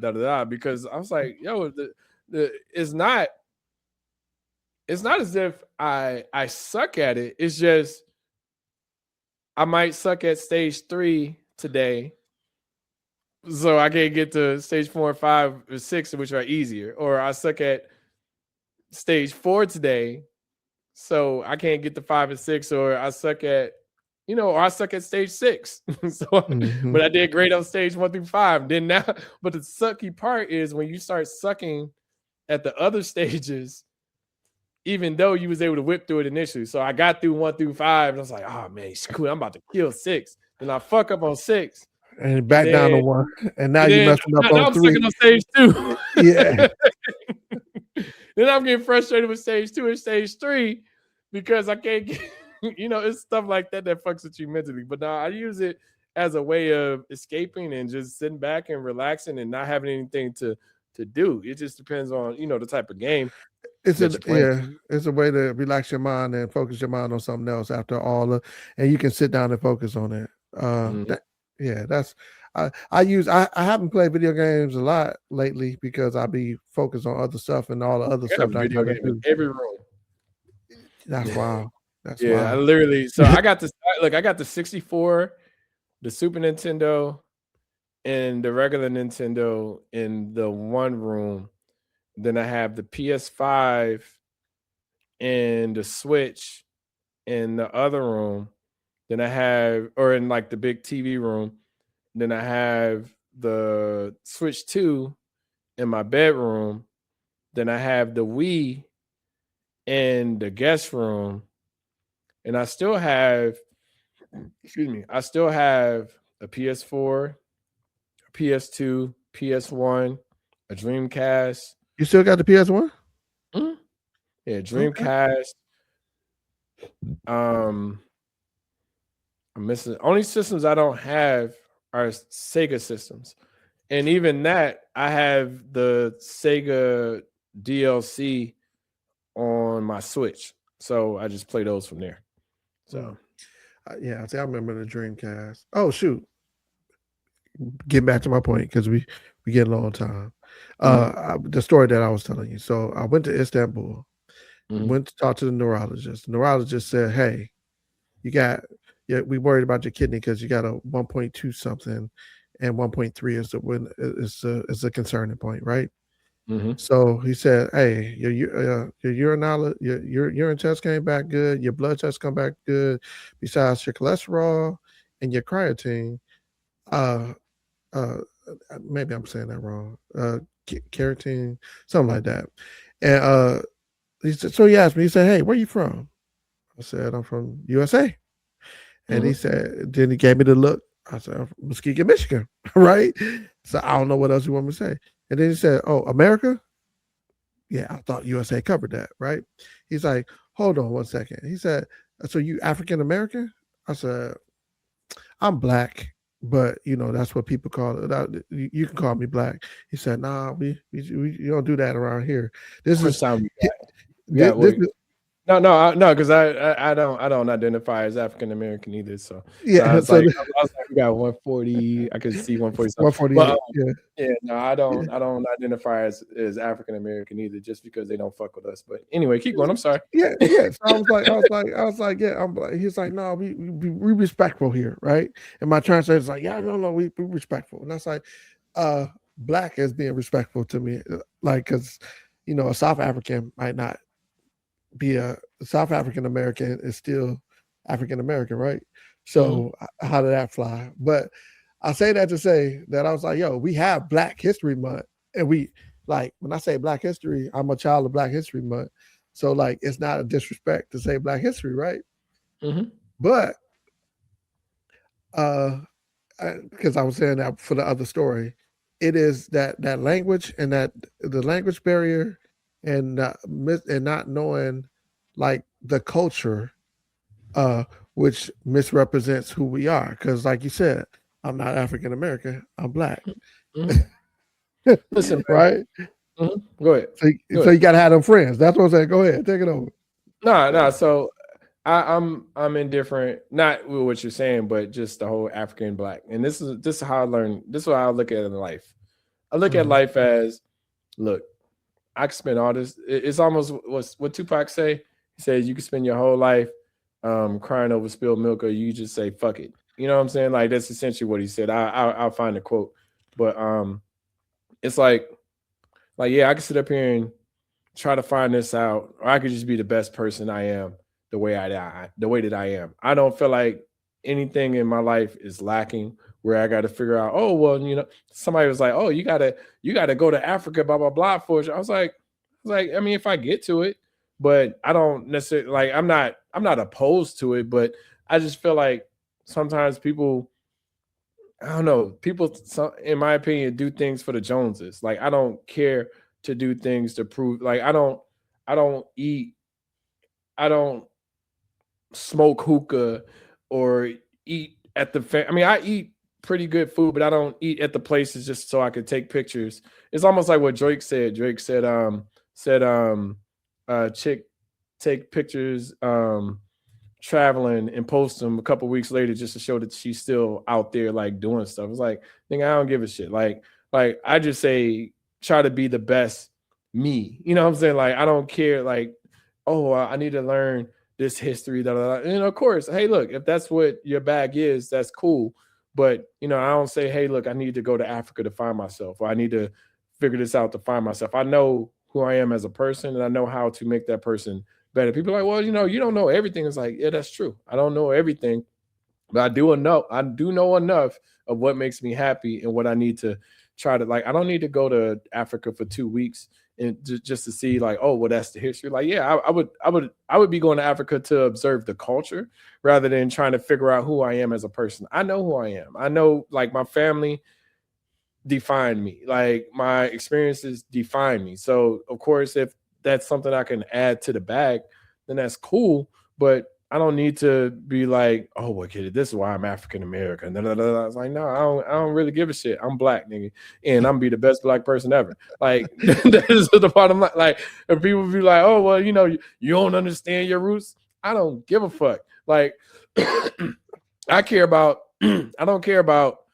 And don't get me wrong, there's nothing wrong with learning. Like where where did you derive from as far as slavery and stuff like that? But fuck all that. Like, nigga, I want to know more about my granddaddy. Like my mom, my mom's give me details on that. I'll be fine with that. She won't because it's a touchy situation for her. I don't explore it. You know what I'm saying? So it's just little things like that. I'm like, nah, I'm more built to learn about what's current and present. I mean, we used to do like we rock the African medallions and don't get me wrong, like one of the things that I did fuck with like heavy was Malcolm X. But that was just because of like that was the stuff that we were going through, and we were still seeing that. We were what's the word I'm looking for? Residual. We had residual experiences. The side effects. Yeah. Of not slavery. Well, slavery too, but slavery of civil rights slash what was it? Slavery, Jim Crow, civil rights, and I mean, we had instances where people like we weren't too far away from being called niggers and shit. Like it wasn't that shit could. I mean, I asked Aunt Rosie about that one time, and I was asking her about she picked cotton and shit. I was talking to her, and I was like, well, have you dealt with prejudice, racism, etc.? And she was like, well, that was a way of life. They didn't see it as not being normal because it was normalized. Yeah. You know what I'm saying? So it was almost like, she didn't, I mean, it wasn't like she was in slavery or anything like that, but she dealt with the separate bathrooms and the stuff separate like hand, that. the second hand. Yeah, she dealt with her reality was separate but equal, right? At that point, and white people don't mess with them. And then and see my point with the whole, like I'm not African because like there's a different disconnect. I don't have a dialect. I don't have my history started with America. You know what I'm saying?